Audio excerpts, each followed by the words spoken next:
welcome to Church and Main, a podcast for people interested in the intersection of faith, politics, and culture. I'm Dennis Sanders, your host. I really hope that you had a wonderful Christmas and welcome to 2026. So my first guest for the new year is Brad Todd. Brad's a commentator on CNN and one of the founding partners of On Message Inc., a political consulting firm. In this podcast, we're going to talk about the role of grace and actually the lack of it in public life, and how we can find it in a time when there is so much political polarization. A little bit about Brad. He hails from East Tennessee. He grew up Southern Baptist, but now attends a United Methodist church in the suburbs of Washington, D.C., which is actually pastored by a former guest of the podcast.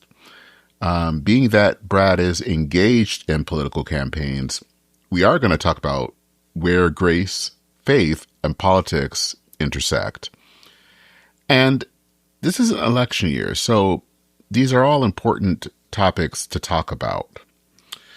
Brad is the co-author of The Great Revolt, which was a Washington Post best-selling book about the current realignment underway in American politics. His opinion columns have appeared in Politico, CNN.com, Roll Call, and FoxNews.com. And he lives in Alexandria, Virginia, with his wife, 2 kids, and as he describes, some ferocious Boston Terriers. So, here is my conversation with Brad Todd.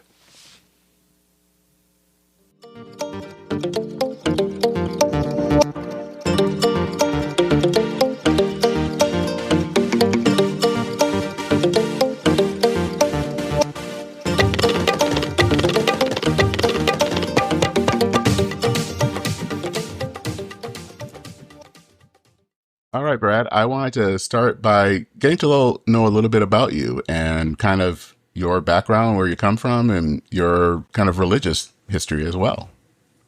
Sure. Dennis, thanks for having me. Appreciate the chance to be on the show. And I appreciate our interplay over the last several months on Substack. You know, that's my midlife crisis, my Substack account. And what for? I put a plug in for it. If anybody wants to read it, check it out. It's a commentary about a wide range of cultural things and political things. My religious background, I grew up Southern Baptist in East Tennessee. My family was very involved in the church. The church was our social life in many ways. My mom came from a very large family that had been on this same piece of land since the 1840s. The family, about 2/3 of the family had split off in 1960 and formed their own church with another family or two, as is common in rural communities. And so my mom was the charter member of that church, and she was the organist, and she was very engaged. When she married my dad, my dad also came from a very religious family. His father's kind of a missional lay music leader.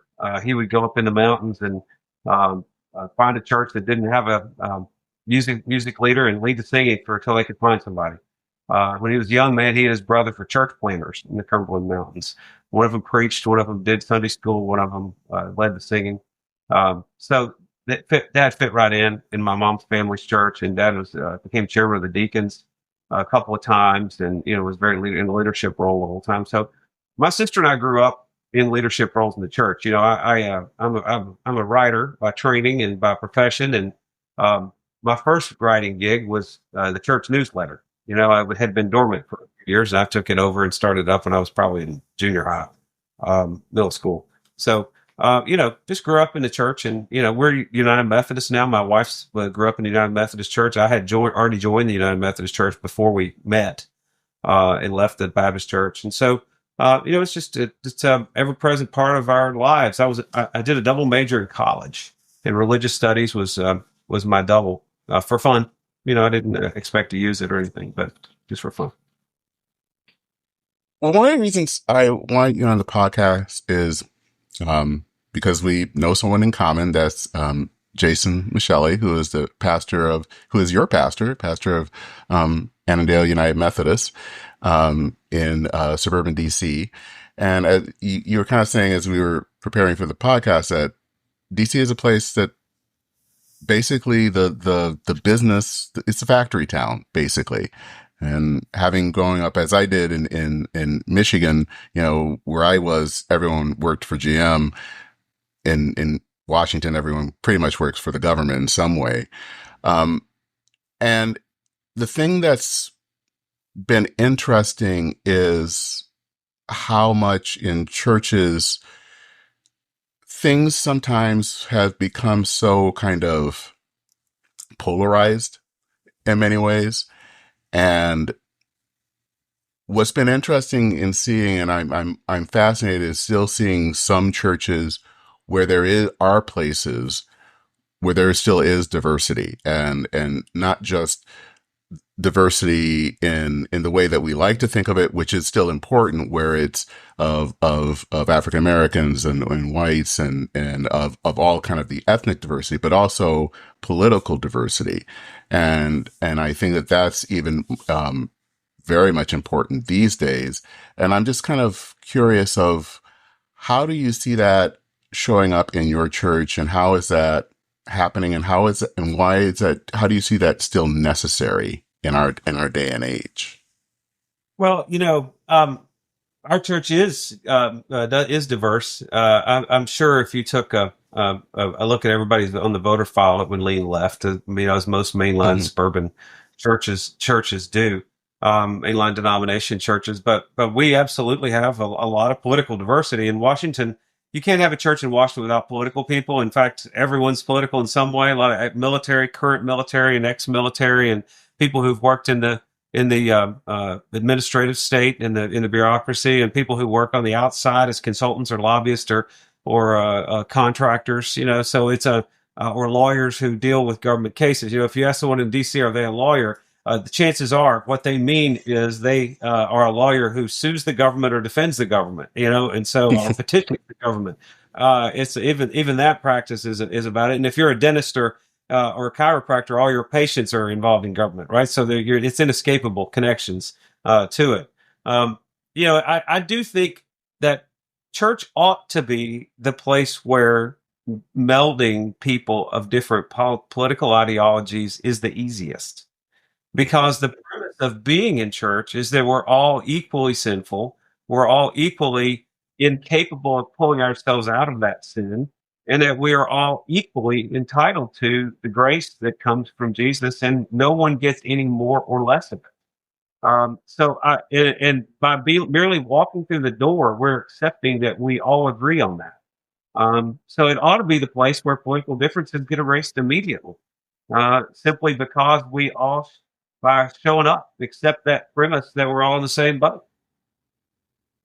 Mm. Why do you think that that's not the case in so many places these days? Well, religion is a great generator and enforcer of moral codes, and it's throughout all of human history. People who were not religious at all have embraced religion as a means to help organize society and sort of compel order. Mhm. And so I think that, therefore, it's only natural that people who are practicing in religion would conclude some kind of moral code emanates from their view of religion, and that puts up an immediate obstacle for, oh well, if you don't arrive at the same conclusions I do about that moral code, then perhaps you're not as sanctimonious or holy as I am. And so I think that's probably a natural outcropping, because religion is such a handy generator of moral codes. Um, but I think you just have to strip it down. Like and you have to strip it all the way down and get it back to what it exactly is. I have some secular liberal friends who I debate and argue with sometimes, and they love to mock. Oh, well, so that's not very Christian of these right wing people, but they don't understand what Christianity is. I was like, well, Christianity is not about your politics. It is about whether you agree that you're in intractable sin and need the saving grace of Jesus, and that you need to tell that good news to other people. I said that's what Christianity is. And the remark I get is, "Oh, that's not what Christianity really is. It's really just a bunch of moral codes and rules." And the fact that we let other people think that is on us. That's a mistake on the church's part. If we let outsiders not see that really what we're about is grace. And so, Washington, I think it's perhaps a little easier to not have church become political, but because we're surrounded by politics and everything else we do, and so church church is going to do a bad job of being our political organization. There are better political organizations, more efficient ones out there, and maybe in Washington, it's possible that we all know that those exist and are part of them in other phases of our life, and so we didn't have to be our churches. Our church didn't have to be a political organ. Maybe that's part of it. I don't know. You said this a few times, and I think, and it's something I would agree with is the role of the fact of it being about sinners in the need of grace.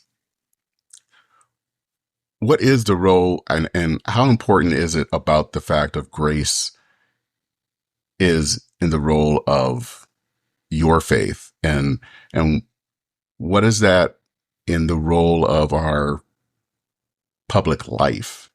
And how is that, what is the lack of that being, what does that mean in our public life today? Because I think Well, there is something about that. I'm really worried about rising secularization in both parties Hmm. in politics because it takes the commonality of a belief in grace away. Um, and so I think when you decide that not everyone is in need of and entitled to and able to get grace, it leads you to believe that it's okay to wish bad things on the other side, and hope people die. One troubling thing but to me in our civic life today is, every time someone of plenty political note dies, the people on the other side stomp on their grave. Dick Cheney passed away recently, and if you went online, the venom from people in the political left while his family is grieving his death, I just find that completely tasteless and terrible. And it's and this is not a malady that exists only on the left. I'm not saying that at all. But the fact that we've got to a place where we can't let people mourn and we can't acknowledge that passing is a thing to note and stand down for, and sort of put our political swords in their sheaths. That's a real bother to me, and I think it is indicative of a larger malady, and it is the fact that we all don't agree that everybody is in equal need of and is equally entitled to, and it is grace. I think that's what's infecting us, and I think you can trace it back to rising secularism in both sides. Yeah, I mean, I think that there's also a sense of self-righteousness that we feel that we're on the, well, to use a really worn phrase, the right side of history, that we are the ones that are correct. And if I'm right, and if I see the downfall of my enemy, well, then that's something to celebrate. And, that's great. And why should I cry about, someone who dies? They're both very Old Testament, Exactly. I think you see on the right, you see a lot of a martyrdom, sort of we're righteous and we'll be martyred, we're way outnumbered, as a common sort of rubric of looking at things. And I think on the left, as you point out, there's a lot of history's on our side. The arc of progress is bending toward exactly where we are. The term progressive itself means I am just more enlightened and more advanced, and everything else will catch up to me eventually. That's the root of the term. And so, but those two maladies are the same malady, right there. It is a self righteousness, as you point out, and I think that reconciliation becomes difficult when you decide that, and it is an Old Testament view of things, right? It's my enemies are vanquished, and so therefore I must be blessed. And the new covenant that Jesus brought us is not that at all. And we don't live in that world where our enemies' deaths mean that we are righteous and that we are blessed. We're not being sent signals from God based on our success. And so I do think that is a part of the decline of a common understanding of the New Testament theology.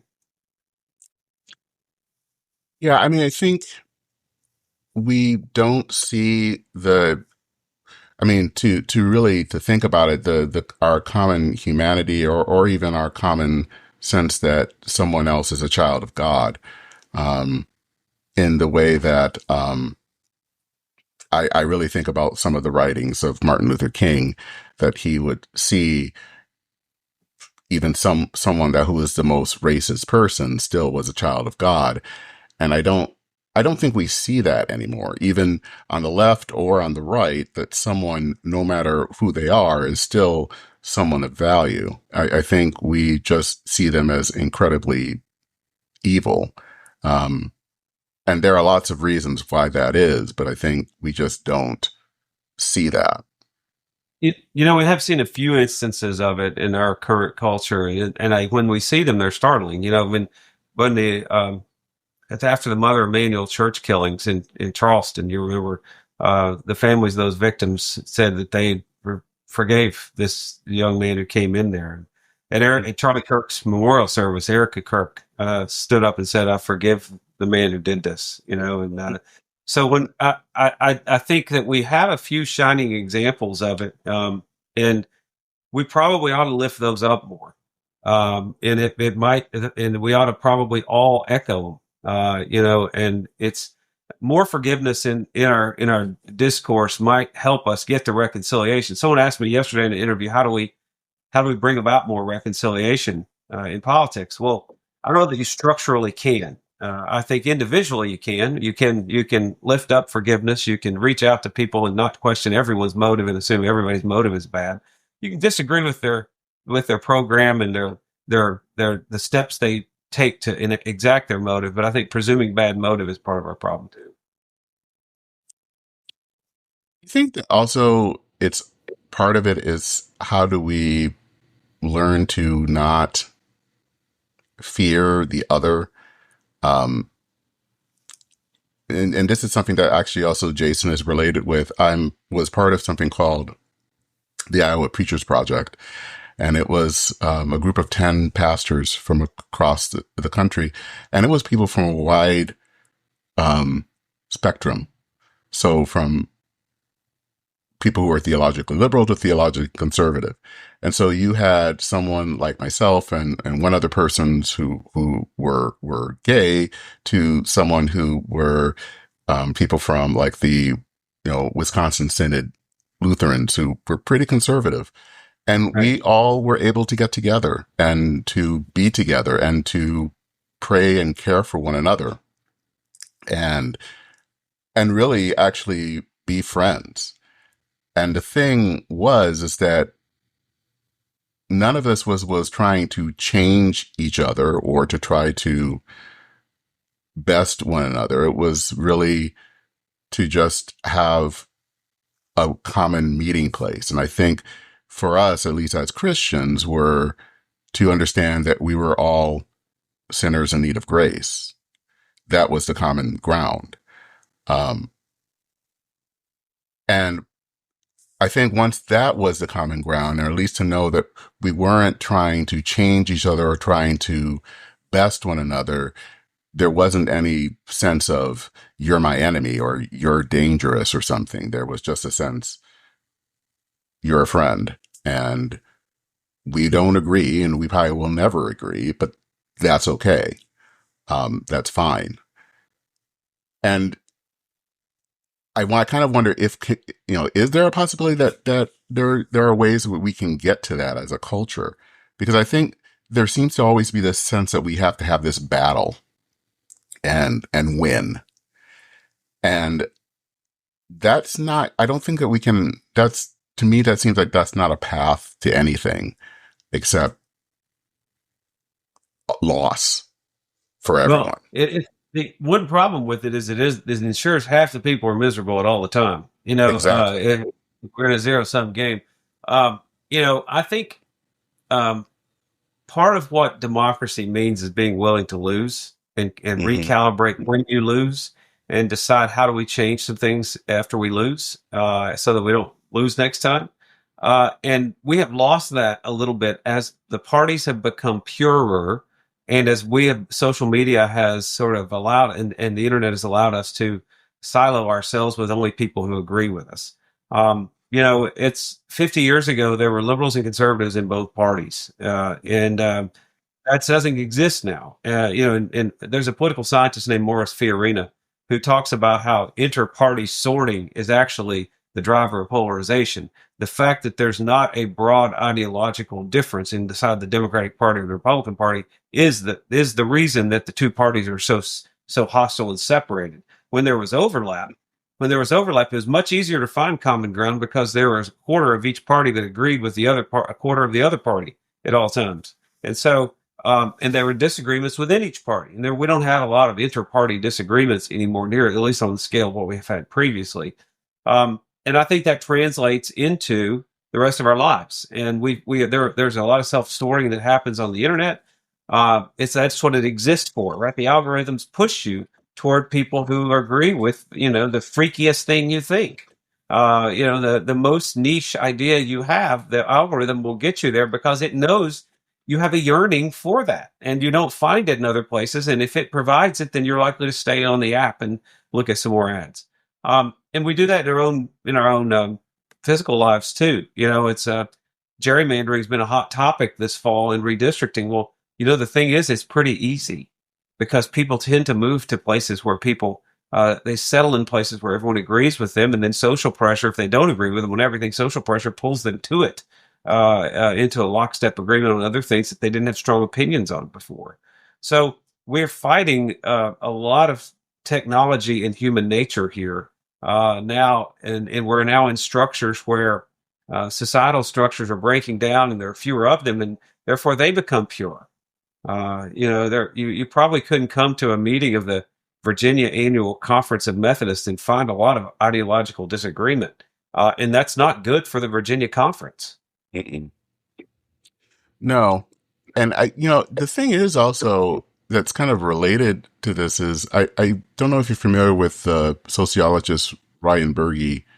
He does a lot of things on religion, and you talk about the Virginia annual conference for the United Methodists, and I think a lot of pastors, a lot of religious leaders, especially in the main line, might think that the people in their pews probably all vote the same way. But he's done a lot of research, and especially in the 2024 election, in a lot of the mainline denominations, the vote totals came pretty almost even, maybe just leaning slightly more towards Donald Trump. And so you have people in the pews that are a lot more purple than what Clergy. people want to think, than the clergy. And Yes. so you have this disconnect. And so how do you kind of deal with that? And I don't know if the clergy sometimes are able or wanting to deal with that reality. There's no question. I've written about this a couple of times. Selena Zito and I did a piece in the spring of 2024 for Real Clear Politics about it. Almost every religious denomination inside Christianity, almost all of them lean right. And if you just survey the members, and even in an election with someone like Trump, who's polarizing, as you point out, Trump won. I mean, I think he might have lost the Episcopals narrowly. But in the United Church of Christ, he lost them narrowly. But for everyone else, it's not really even tremendously close. But if you survey clergy in almost all those denominations, save maybe the Southern Baptist, it would have been decidedly the other way. Why is that? It has nothing to do with religion, and it goes to higher education. If you have a master's or above degree, the chances that you lean left are really high. And if you have a bachelor's or lower degree, the chances that you lean right are pretty good. And if you only have an associate's degree or a technical degree, I almost guarantee you lean right. And so that gap between clergy and parishioner is an educational gap. And however, I think it sometimes gets made manifest through their view of religion because we do what we know, right? And we filter things through our priorities. And so I think perhaps a lot of mainline clergy are out of touch with the fact that their parishioners are not as liberal as their fellow clergy are, because it's only human nature to filter your expressions through your professional prism. Well, I wanted to kind of in the time we have do something that was a little related to what we're talking about, and that's to some of the recent texting scandals. And you're kind of familiar with this, it some I guess very intimately, and that is some of the texting scandals on both parties with Jay Jones, who was the now is the Attorney General elect for Virginia, and then also with the Young Republicans texting scandal. And I think in both cases, you had some really just kind of horrible things that came out of those texts that just kind of were things that you would not expect to hear from people, want to hear from people. But also, it was just interesting how people responded to them. And I'm just curious, kind of, what do you think it kind of says about us as a society in that we have people in how people respond to the other party, to people who are different from them, in and just kind of what they're saying about each other, and just kind of something about the moral state that's just kind of disturbing. Yeah, I worked on the Attorney General's race in Virginia. The incumbent Mm. Republican Jason Yares was my client. He's a longtime friend before he ever started running for office. And I've taken that loss pretty hard, to be honest with you. I'm not quite over it yet. Jay Jones, who was our opponent, it was revealed that he had sent text messages to another member of the Virginia legislature wishing for the Speaker of the House to get two bullets to the head. And then he said that sometimes it took violence and personal pain in order to make people change their opinions. And then he fantasized about the Speaker's children dying in the arms of their mother, and maybe that will make him change his political opinions. And it wasn't a joke. The recipient asked him to stop. He didn't stop, and then basically said, I hate it when you talk like this. And he doubled down and kept going. Um, and then we learned later that he also said cops might need to die in order to change police practices, and that would be good. So and inexplicably, he's been elected Attorney General, the chief law enforcement officer of our state. So um, I've been very dismayed by the reaction to that, and by the fact that more people didn't find it disqualifying. It was a close election, but not near enough. Um, I got a lot of people who pushed back on me and said, "Well, that's just a private text. It's not like that's his public position." Um, I think it's worse that it's his private view, because his private views eventually are going to drive his public actions. And so and then the young Republican fiasco you saw as well with some of the leaked check exchange, some of them glorifying Hitler and Nazis, I think those were probably leaked by a rival faction of the young Republicans in New York. Also, discounted by, this was a private text chain. I don't know that our private thoughts should be we should get a pass for that. And that only the things we wash through the prism of what we think is socially acceptable should count. So it is. I get back to uh, we no longer have this sort of common premise, or it's breaking down at least, that we're all in need of the same amount of grace, and that we're all going to get the same amount of grace, and that once we accept that status and we accept the fact that we're in need of it, I think it's humbling, and perhaps it makes it easier to be on the same plane as other people who disagree with us. Where do you see hope? Well, I think we still live in a great country where we have an ability to disagree with each other and not risk getting killed for it, or imprisoned for it. It's the economic consequences for it, and that's unique even among the Western world. The freedom of speech in Europe is not near what we have here in the United States right now, and I think we have a pretty resilient structure that. To our government that the founders gave us, with a lot of checks and balances that can stop some of the excesses of our zeal. And so I think the fact that we have come through this fairly turbulent time and we are still speaking out. And I think that that's optimistic to me. I think that we are in fact, there are some negative trends in society that seem to be leveling off. For the moment, the dechurching of the country seems to be leveling off. Hope this is not a dead cat pounce. I hope that the leveling off is a as a permanent status.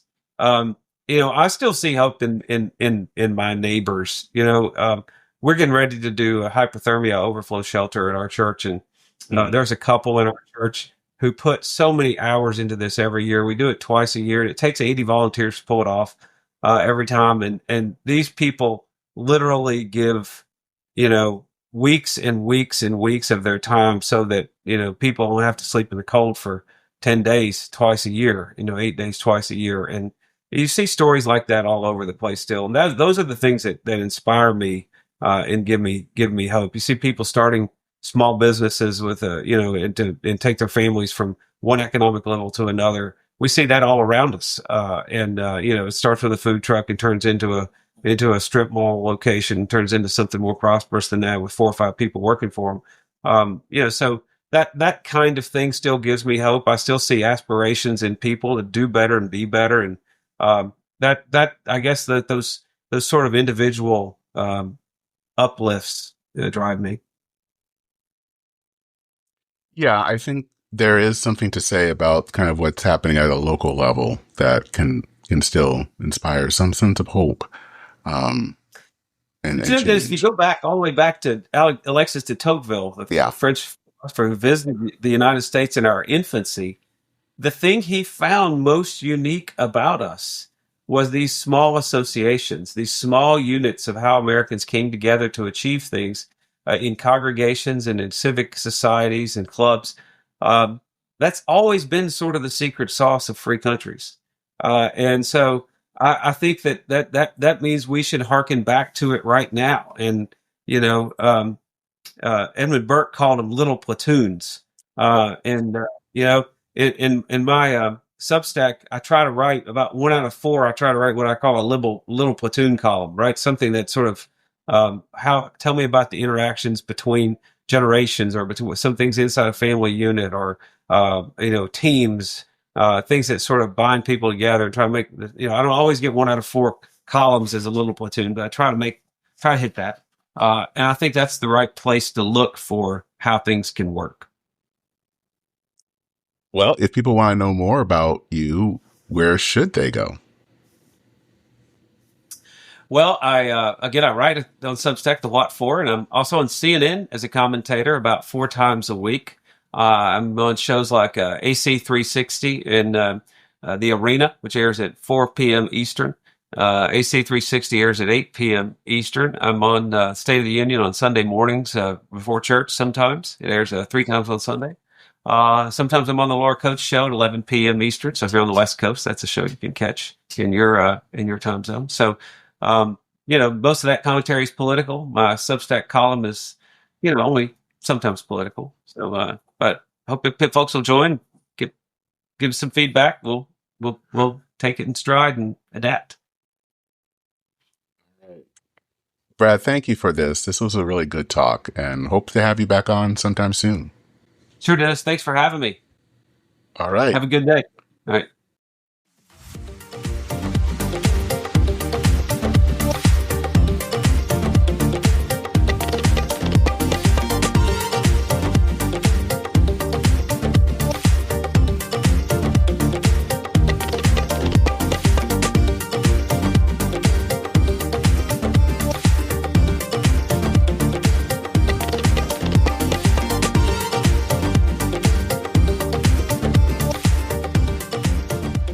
Usual, what are your thoughts about the episode?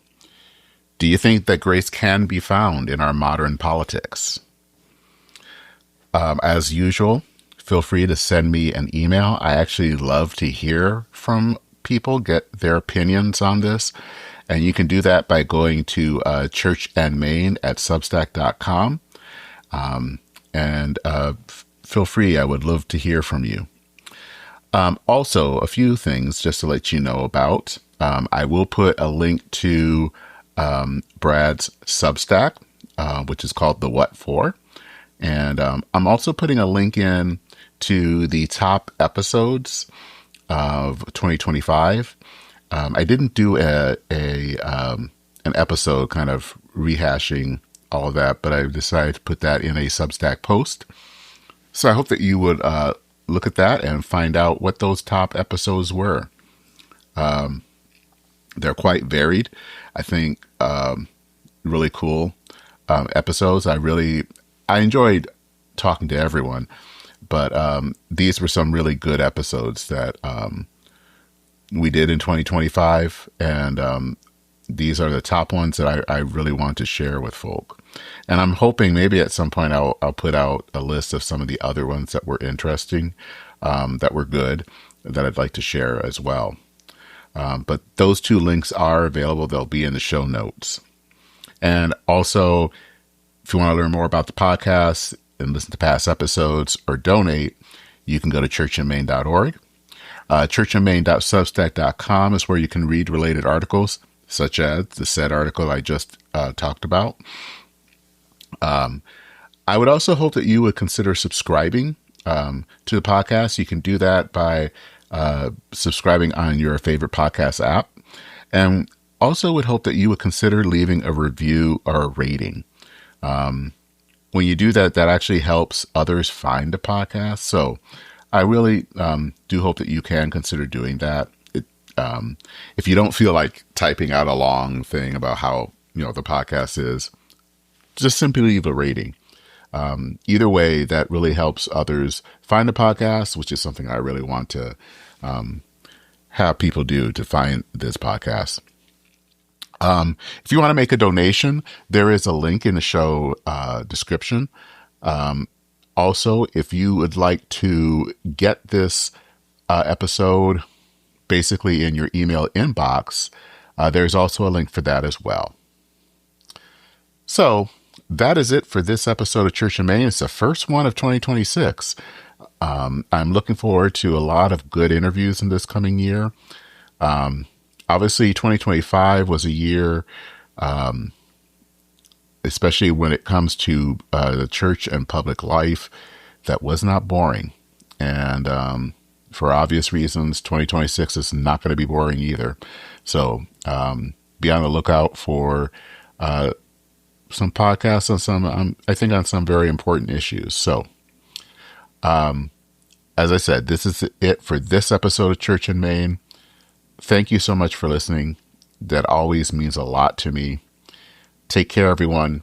Godspeed. And I will see you next time.